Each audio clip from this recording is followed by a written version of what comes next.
Bismillahirrahmanirrahim.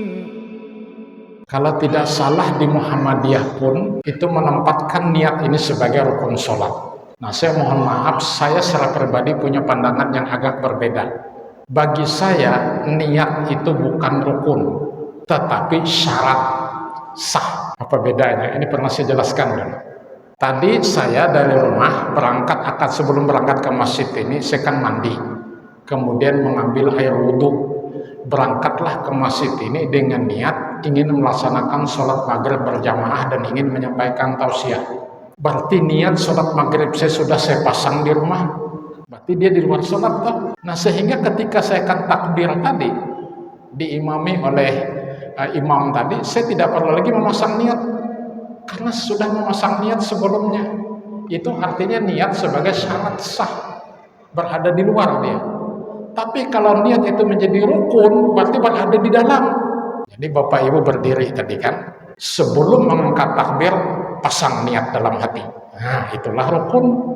Berarti ketika memasang niat itu sudah melaksanakan rukun sholat yang pertama. Tetapi ini saya suka menggunakan logika. Definisi sholat itu adalah satu ibadah yang diawali dengan takbiratul ihram dan diakhiri dengan salam. Berarti permulaan sholat itu kan takbiratul ihram, menyebut Allahu Akbar, itulah pekerjaan pertama sholat. Penutupnya apa? Assalamualaikum warahmatullah. Lalu niat di mana? Padahal niat tadi menjadi rukun sholat. Coba kalau Bapak Ibu memang pernah ya di sekolah itu kan diajari guru agama. Karena kita bermadzhab Syafi'i, maka rukun sholat itu ada 13. Bukan sholat jenazah, sholat biasa. Pertama niat, kan begitu. Yang kedua adalah takbiratul ihram, baru yang ketiga berdiri tegak. Imam Syafi'i dalam kitab fikihnya menyebutkan bahwa niat itu tidak boleh mendahului takbiratul ihram dan tidak boleh sesudahnya. Niat harus bersamaan dengan takbiratul ihram menurut Imam Syafi'i. Jadi kalau orang begini lalu memasang niat dalam hati, itu artinya mendahului takbiratul ihram sebelum takbir. Atau Allahu Akbar lalu memasang di dalam hati, sengaja aku sholat maghrib 3 rakaat menjadi makmum karena Allah Ta'ala. Berarti memasang niat itu sudah takbiratul ihram. Menurut Imam Syafi'i tidak boleh begitu. Mendahului takbiratul ihram tidak boleh, sesudah takbiratul ihram juga tidak boleh memasang niat itu.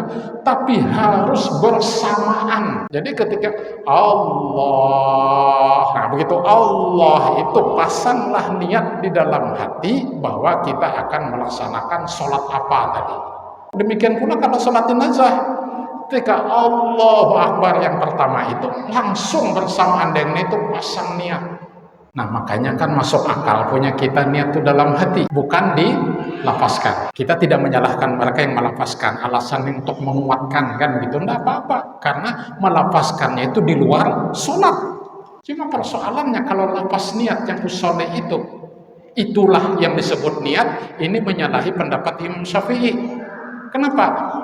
Kalau menyebut usolli kan mendahului takbiratul ihram. Usolli fardhu maghribi setelah Allah mendahului takbiratul ihram.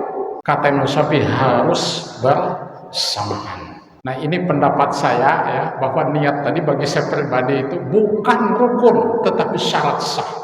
Jadi kita ketika melaksanakan sholat tergantung niat, ada nilai pahalanya atau tidak? Tergantung kepada niat kita.